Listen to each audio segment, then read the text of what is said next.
I mean, you watch the news, it shits you up. Did you see all the riots and that in London? Have you noticed every time there's a march that goes through any city, the bloke at the front with the megaphone, have you noticed? He doesn't know what the fuck he's doing there. He has to ask everybody else, what do we want? Everyone has to tell him, no more cuts. When do we want it? Now.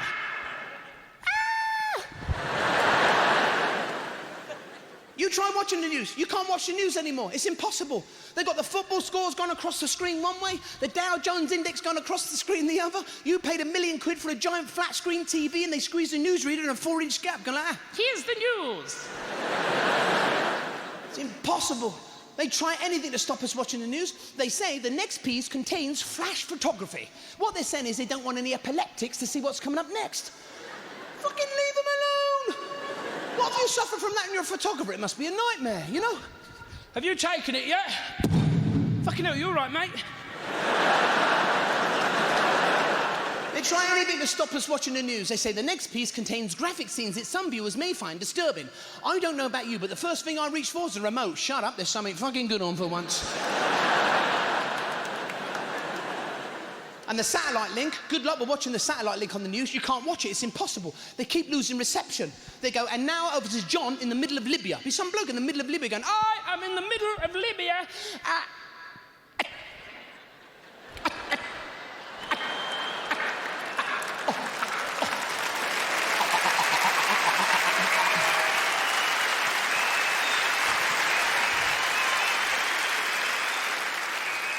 You're sat there going, ah, fuck, I didn't know the King's speech was on tonight. They have no news for deaf people, because that's on at 3 o'clock in the morning. What they're saying is all deaf people are insomniacs. And they don't get to find out what's going on until that bloke pops up in the corner and starts to tell them. Do you know what he's saying? Go to bed. It's 3 in the fucking morning. You must be knackered.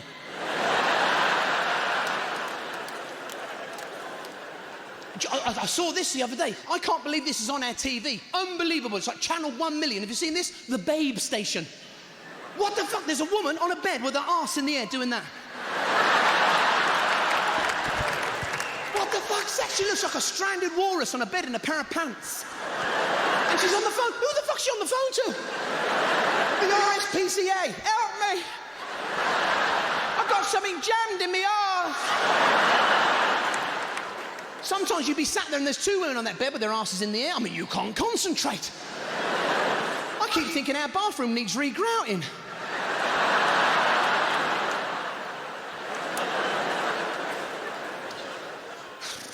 Why is it whenever you see a picture of a glamour model, they always stick their asses out like that? Why? You know, because all blokes go, cool. If you actually met a bird like that, he'd freak you out. Hello, darling. Fucking hell's wrong with you? Nothing. I'm a glamour model. You're like going out of Eddie the Eagle, but he never fucking lands. Embarrassing bodies, have you seen that? Why do they put that on at tea time? Why the fuck do they put that on at tea time? You'd be tucking into your sausage, egg and beans, and there'd be some bloke on there with piles hanging out of his arse.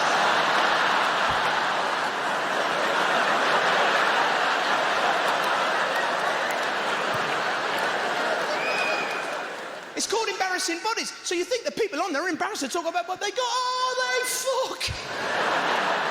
They're dying to tell us what they got, ain't they? So tell us your embarrassing problem. Well, it's a bit embarrassing, really. So that's why I'd rather you point that huge big camera at my hairy man bag. So the millions of viewers across the country can have a right good gander at my fun pouch in high def. That's like going up the doctor's and he takes you out into the waiting room, takes you into the waiting room, he goes, pulls your pants down, and goes, can everyone see this man's all cock and brown? Gawk, have you seen him? Cock, more like. We gave her a brand new look, and she looks fantastic. He humiliates women all the way through that show, sticks them in front of mirrors, tears their clothes off, goes, you look disgusting, girlfriend. Disgusting. Then he gives them a new dress, a makeup job, and he goes, you look fantastic. How'd you feel? All right, now you're not fucking shouting at me. The Time Team. You've seen The Time Team? Is it me, or do they all look like they cut their own fucking hair on that programme? They dig up a skeleton, they all stand around the hole going like that. What do you reckon killed him then? I don't know, you've just taken 2 tons of dirt off of him. Does the word suffocation mean anything to you?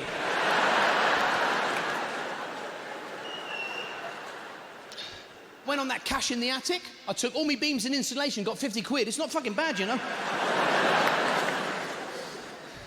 You pick up a newspaper, everyone's talking about germs. I went to a Subway, the sandwich shop, the other day to get a sandwich. Have you been in there? They've got all the staff now wearing white hygienic gloves. I've only come in for a ham and cheese bap. Now it looks like I'm in for fucking major surgery. It's so they don't contaminate your food. Yeah, that's great. But have you noticed old Dr. Feelgood be on the counter there, the bloke serving you, he keeps the gloves on for everything. Oh, yeah, he's taking your money, he's using the till, cleaning out the bins, going to the bog. He actually hands you your change, still wearing the gloves. So that's 2030 streptococcus hepatitis C. Goodbye.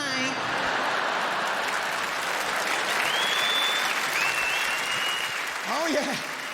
Now we all got to wash our hands. There's signs everywhere. Wash your hands, wash your hands. That's why I don't like using public toilets, because you know some fuckers, they don't wash their hands. So us lot take all the time in the trouble to wash our hands in a public toilet. When you go back to the door again to undo the door, as soon as you grab hold of that handle, you might as well have hold of somebody else's knob. You got the full George Michael right there. Dun-dun, a jitterbug.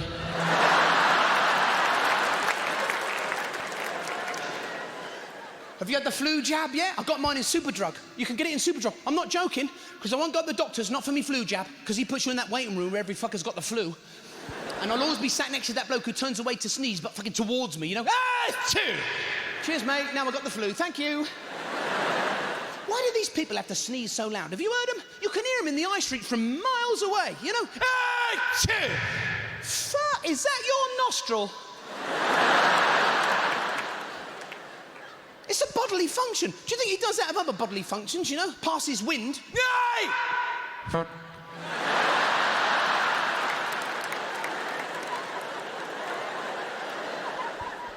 On the other side of me in that doctor's waiting room, I've got the other type of sneezer, the nearly sneezer. You know those people that go to sneeze, you dive for cover and they don't. They just sit there for hours transforming themselves into a werewolf with fucking sinus problems. They just sit there going, ah.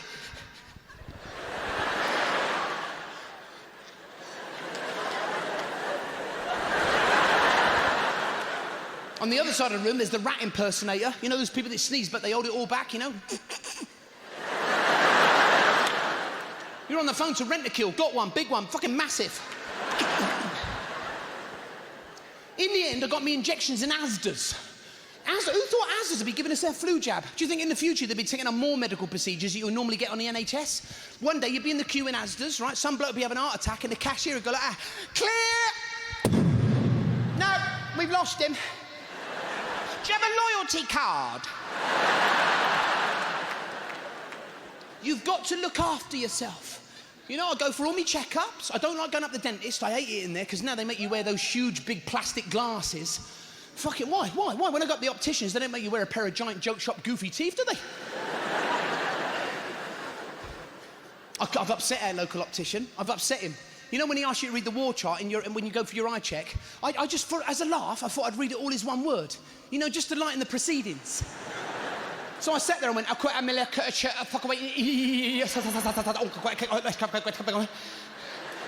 should have seen the optician. Forget nothing. Some Polish bloke in the corner going,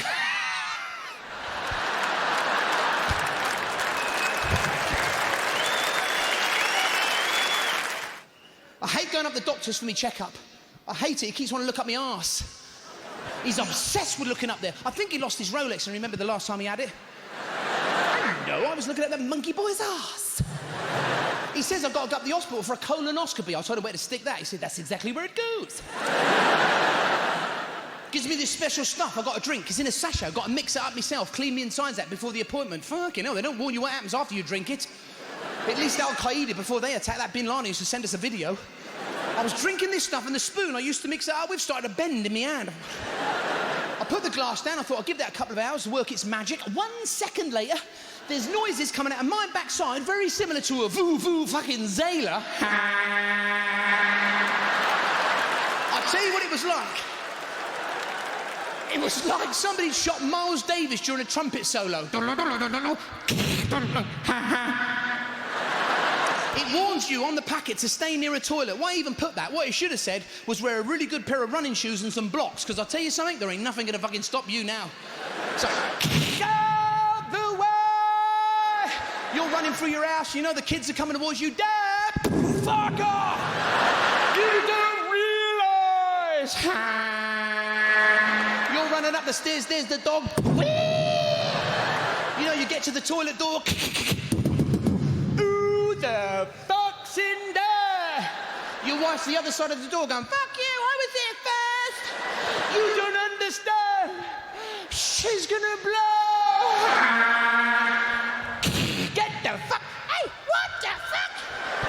Why is it when you're really dying to go to the bog, you know, your bog turns into that game show with Philip Schofield, The Cube. Your arse is about to explode. Do you accept the challenge? Too fucking right, Philip. Lock the door, lid up, pants down. No bog roll. Fuck it, I can do this, Philip. As soon as your arse touches the rim of that toilet, it opens up like the Bombay doors of a B-52. Ah! It's burning. You are now reenacting the opening scene to Saving Private Ryan. My arse has got me pinned down over my arse has got me pinned down. In that film, you know, Tom Hanks is always trying to get off that beach. You're doing the same, but every time you get off the toilet, you're like, I can walk. No! There's my kidneys. I've never eaten this much in my entire life. Is this fucking somebody else, is this? Anyway. I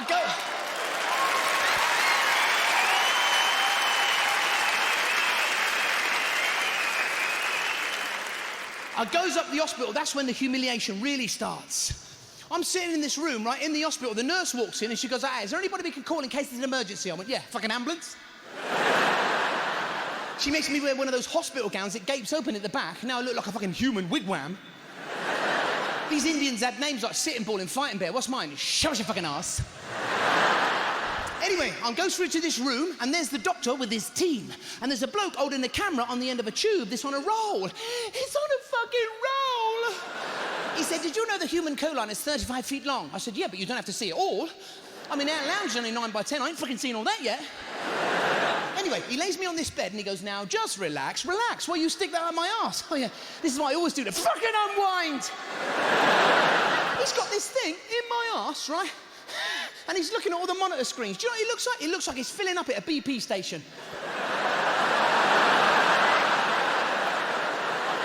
La la la. I love mechanics. You ever done that? You ever broken down on the motorway? You have to phone the AA from one of those phones on the motorway. You ever done that? Because they always put the phones right next to the road so you can hear fuck all. You know, you're in the middle of nowhere on the motorway and there's cars like. Hello! I can't fucking hear you! That's what they call it, the AA. Hey!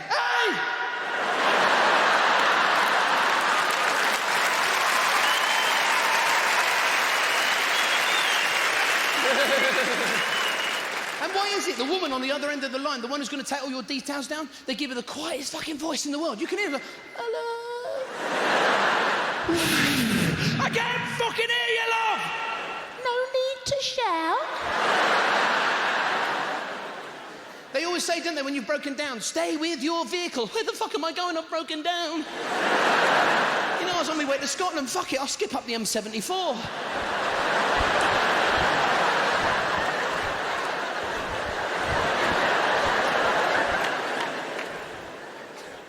That's the worst one. You ever got that? You ever had a puncture and you've got the wife and kids in the car with you? It's always pissing with rain. You know, you get out of the car, you get that jack out the boot, you think, what the fuck do I do with this? Because it's not like the one up Quick Fit, you know that easy one where they pump your car in the air? Oh no, they give us the hard one where you gotta wind your own car into the fucking air. Ah! You know, your wife's in the car going, come on!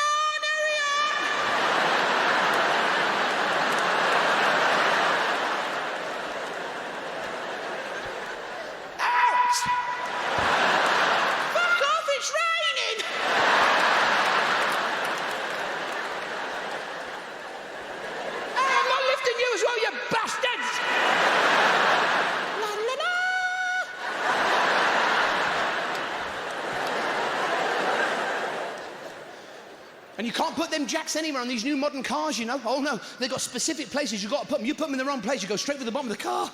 You ever done that? Fuck it. I was like, fuck, you can't look. I can't look. You know, you ever get someone to look for you? Love, have a look at that. Please tell me I haven't gone through the bottom of the car. Please tell me. You've gone through the bottom of the car. Then you find 1,000 ways to say the word bollocks. Bollocks! Bollocks, bollocks, bollocks. You ever do that? Get really mad with yourself because there's no other fucker to get mad at. There's just you.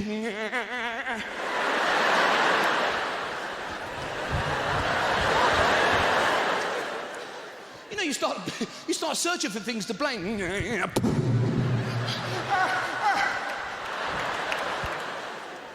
Why do you get mad with yourself like that? Afterwards, you don't refuse to make up and ignore yourself for a while, do you? Catch your reflection in the mirror. No.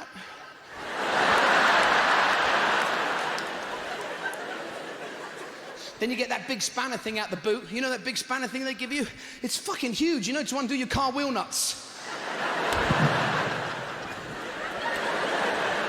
You know, you got that big spanner thing, it's pissing down with rain, you're doing this shit around your car, you know? There's people driving past going, ah, fucking hell, the Pope's broken down. And you see, car wheel nuts are not any other nut in the world. Any other nut they undo easily, slowly. Not car wheel nuts. No, they wait. They fucking wait. They wait until you're at full strain, and then they go...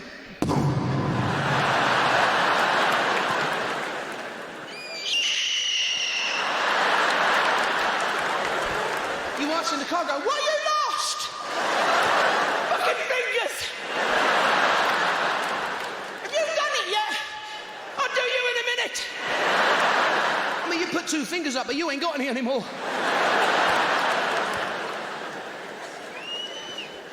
So you ever put air in your tyres up the garage with that arrows? You ever done that? It's brilliant. You always go around the car with that arrows doing all that shit, you know?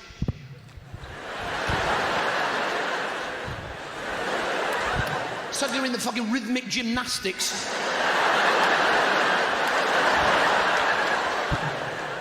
And every time you go back round the car, you lift the fucker in the air. Why?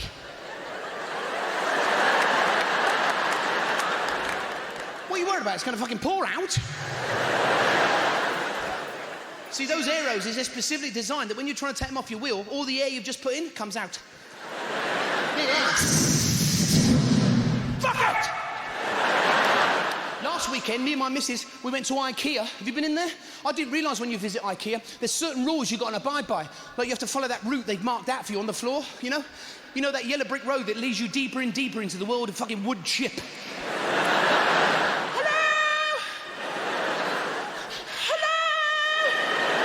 You can't stray from that path. Oh no. Don't stray from the path. You take a shortcut around the back of the wardrobe section, you come out somewhere in fucking Narnia. Well, it's IKEA's version of Narnia. You know, there's like a line with a couple of screws missing, only 3 legs going, woof. You get really lost, you end up in one of those mock-up living rooms they got in there, you know, with the cardboard telly and the hi-fi. There's whole families in there going, help us! Please, help us! We've been here for years. We strayed from the fucking path.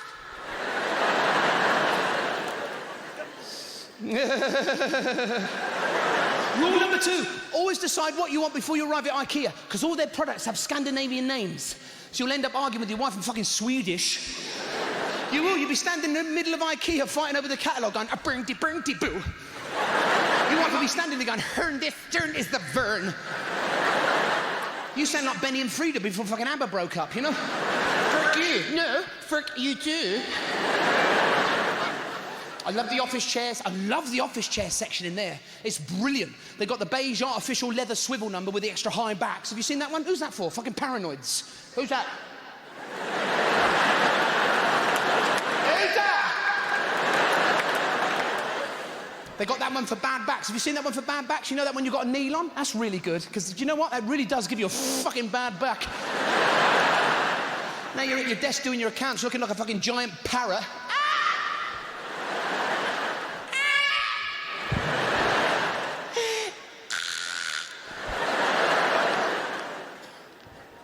I love those executive chairs with all the hydraulic knobs and handles. One yank of that lever and you fucking hurl forward.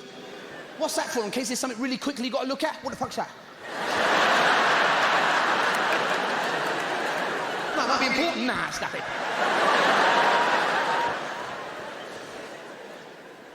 I love those executive chairs, you know? They got that one with the rocking motion, you know that one? That's brilliant, that one. And then after a couple of weeks, the bolts start to come loose, so you start rocking the other way.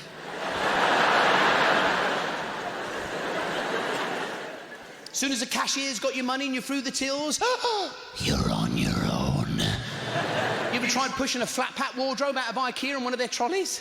Because their trolleys are different from everybody else's. They've got that big wheel in the middle and two small ones either end. So you're trying to push it out the door doing all this shit, you know? You watch the other end pulling it, doing all this. Suddenly you look like you work for the fucking railways. Keep pumping, love!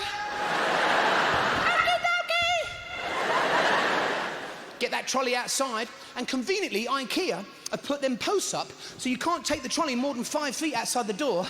Hey, thanks for the use of your trolley between there and fucking there!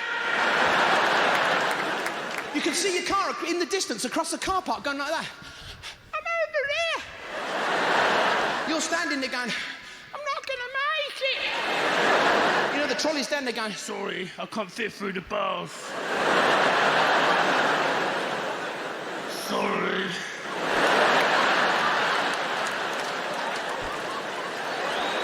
So now you've got to carry this flat-pack wardrobe across the fucking car park because they're deceiving. It just looks like a flat box. No, that's a king-size wardrobe in there, that box. You know, your wife's going, go on, pick it up. It's only a flat box. I'll box you flat in a minute. Trying to pick the wardrobe up, you're actually straining in Swedish. I eat to here. No one in their right mind would try and carry a wardrobe across a car park. We was out shopping just now, we happened to buy a fucking wardrobe. I mean, you don't go shopping with your wardrobe, do you? You know, walk into Topshop, it's all right, love. I don't need a bag. Just have the fucker in there, I'll be fine. I've been married for 28 years now, I've been married. 28 years.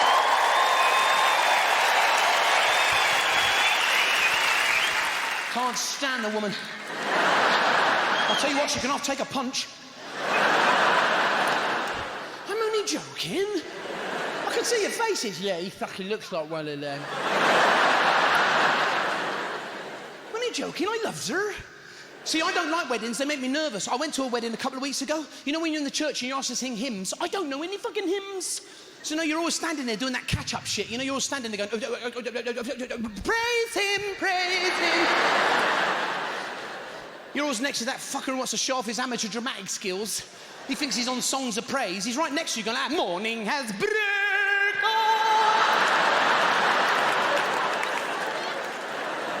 I hate them fuckers. They always harmonise happy birthday at somebody's birthday, you know? Happy birthday to you. All right, mate, it's only little Jonathan. He's only 2. It's not the Albert or Mr. fucking Go Compare.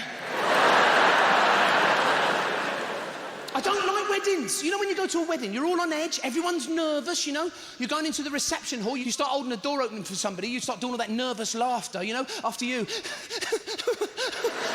You know, they're doing the same back to you. No, after you. We're both standing there laughing at a fucking door. But you see that little laugh, that's acceptable. You can't do too much, otherwise it looks fucking mental. You know, if you're in a restaurant, you know, and you're at the table, you don't want the waiter to arrive at your table and go, is everything okay with your meal?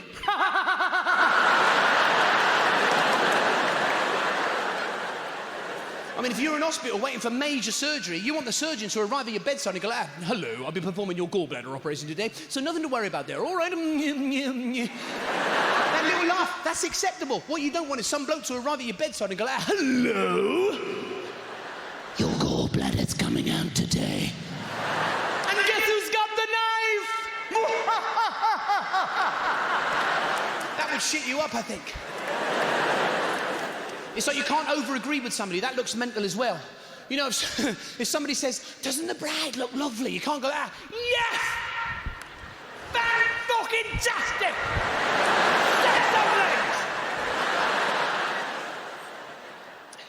See all the relatives lurching into the reception hall? Have you seen that lot? It's like Night of the Living Dead, isn't it? All your relatives lurching into the hall, you know? Some of them only hanging on because they know there's fucking free food going. Scrounging fuckers. They all sit round the tables, everyone puts on airs and graces, you know, your auntie becomes the fucking Duchess of Kent. She sat at the table. Oh, would you live le cachon? Oh, look, they're serving lunch on. Gives it away when she starts eating, though, doesn't she? Stuffing food in the gob so far, she's got shrapnel wounds around her face. There's your nan on the other side of the table. She's eating with her mouth open. You can see it all fucking going round. It's like watching a fucking service wash, you know? You know, you're following two tomatoes going around going, help us! Please! Help us!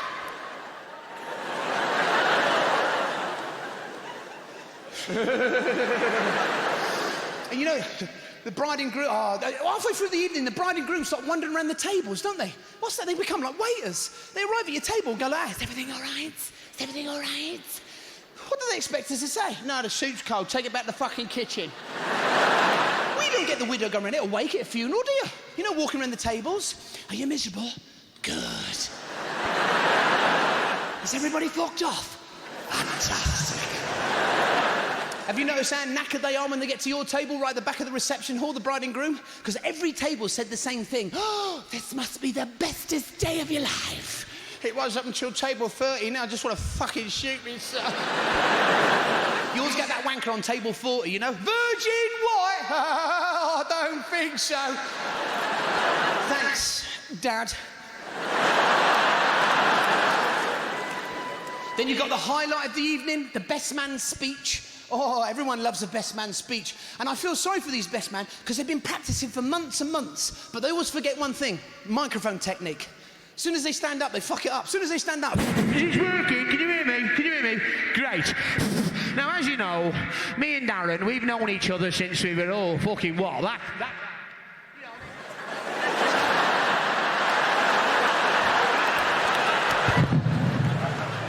Anyway, let's hear it for the bridesmaids. Let's hear it for the bridesmaids. Now, we got Nan with us, so it's lovely to have Nan with us. So a big wave to Nan, everyone.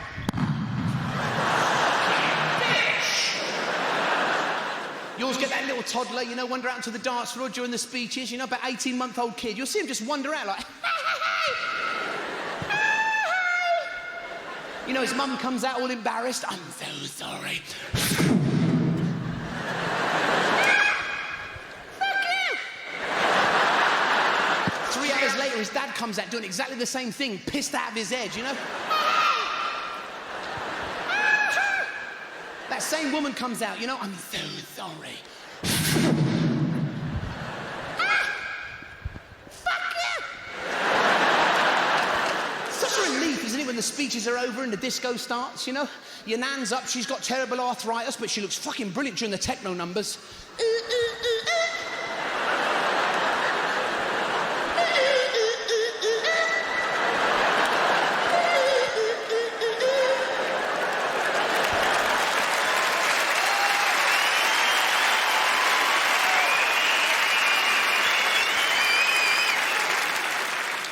Is it when you're at a wedding, you're having a really good time, right? You're on the dance floor, you're having a really good time, and women can do that great thing. Your wife ever do that to you? They can change your whole mood just by the power of suggestion alone. Your wife ever do that? You'd be on the dance floor, you know, and then your wife will suddenly slide up to you and she'll go, now listen, right? I'm going to tell you something now, but when I tell you, right, don't go fucking nuts for you. Now you're all ready. What the fucking hell is it?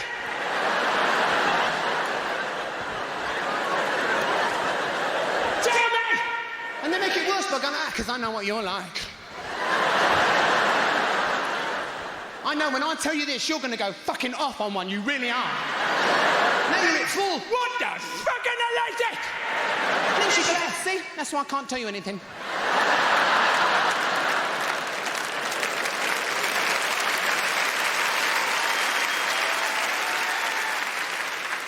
Then you start doing that angry dancing, you know, like you're driving a forklift truck. Oh, blokes have got loads of them. There's the bus driver.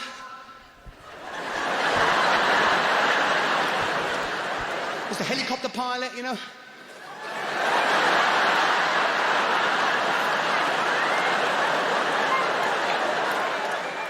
You ever had that argument with your wife? You're winning and she starts to cry. That's it, you're fucked. Crying is the most potent way of winning an argument. You go, yeah, fuck you. She goes, oh, sorry, love. My fault. know when a woman's really angry, because if you notice, their words get further and further apart. Have you noticed that? Don't you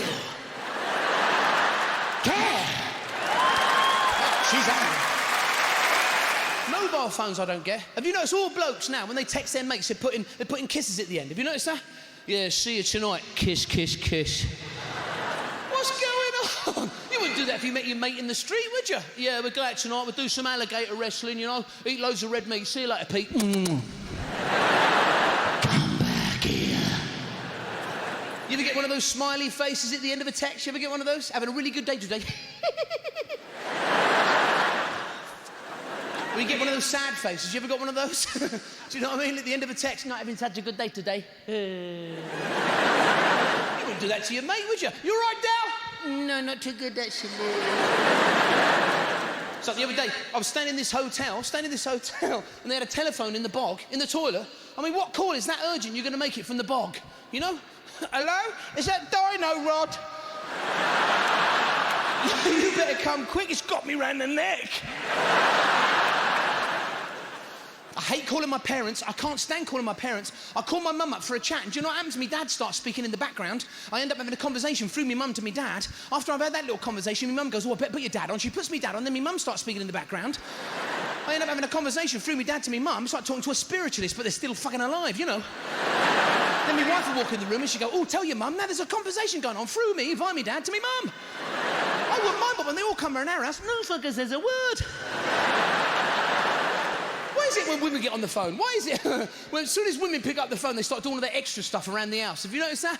You know, as soon as your wife picks up the phone, they start doing all that fucking fake dusting around the house. They're like, Oh, hello? Yeah, well, that's what I said. Yeah, that's right, yeah. Yeah, that's right. Yeah. the fuck's that? Suddenly they change into a hotel inspector, you know? They start going around the house going like, Yeah, well, no, Thursday's good for me. Yeah, Thursday, yeah.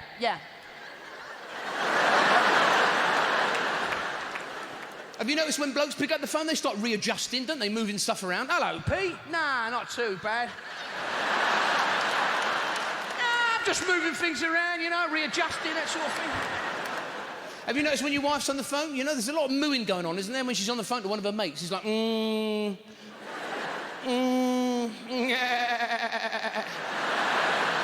Listen to a shit episode of Country File.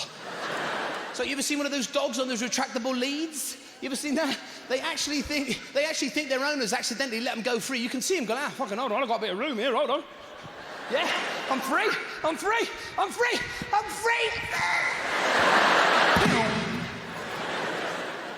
It's like ducks. Why do ducks eat bread? How the fuck did they get a taste for that? They've got no baking skills, have they? You don't see David Attenborough on the TV going, and here we see in Greg's the Baker's the mallard holding a large sliced loaf.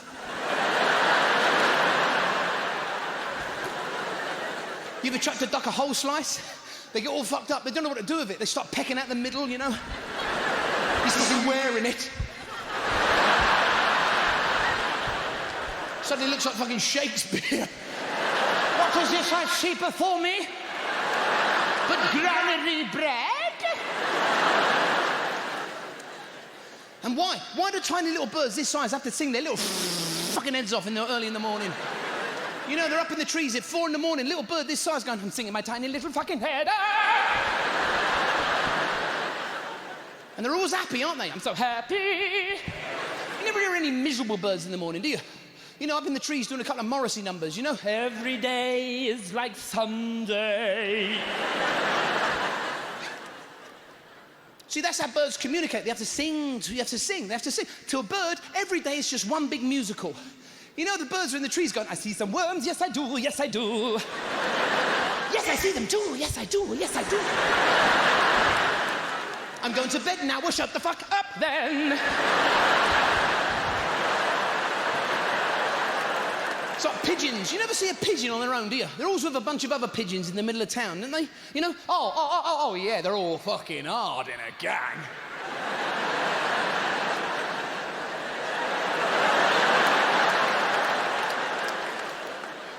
You ever looked at a pigeon? You ever looked at one? They always look like they can hear something upstairs, don't they?